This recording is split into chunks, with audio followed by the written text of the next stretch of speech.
Kita awali berita pertama, pemirsa. Tim gabungan Bea Cukai Palembang menggagalkan penyelundupan benih-benih lobster atau BBL dari 2 pelaku yang diamankan.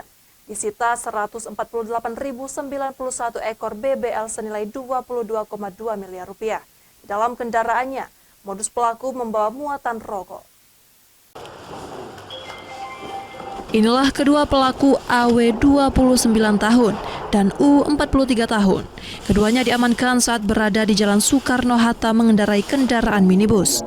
Saat diperiksa petugas Bea Cukai, didapati 27 kotak styrofoam dilapisi plastik berwarna hitam. Saat dibuka ternyata berisi ratusan ribu ekor benih-benih lobster atau BBL. Kedua pelaku tidak dapat menunjukkan surat keterangan asal dan dokumen saat ditanya petugas. Dari pengakuan keduanya, BBL jenis pasir dan mutiara ini dibawa dari Lampung tujuan Provinsi Riau, selanjutnya dikirim ke luar negeri.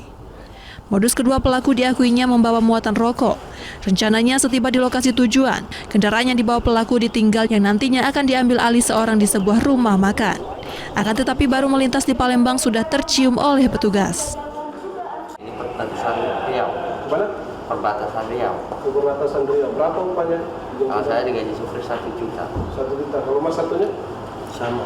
Sudah berapa kali, Bang? Sudah berapa kali? Kalau saya udah baru 2 kali. Tapi tahu ini isinya BB. Enggak. Dibilang apa itu? Awal mulanya rokok katanya.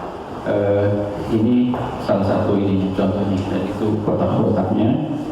Kemudian tim juga melakukan pemeriksaan terhadap 1 supir dan 1 orang penumpang dan serta terhadap kendaraan yang digunakan. Di kendaraannya ada kita tahan di depan para wartawan sekalian.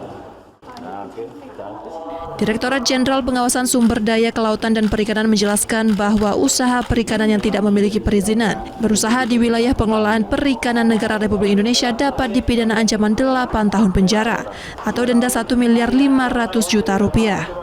Dari Palembang, Firdaus, iNews melaporkan.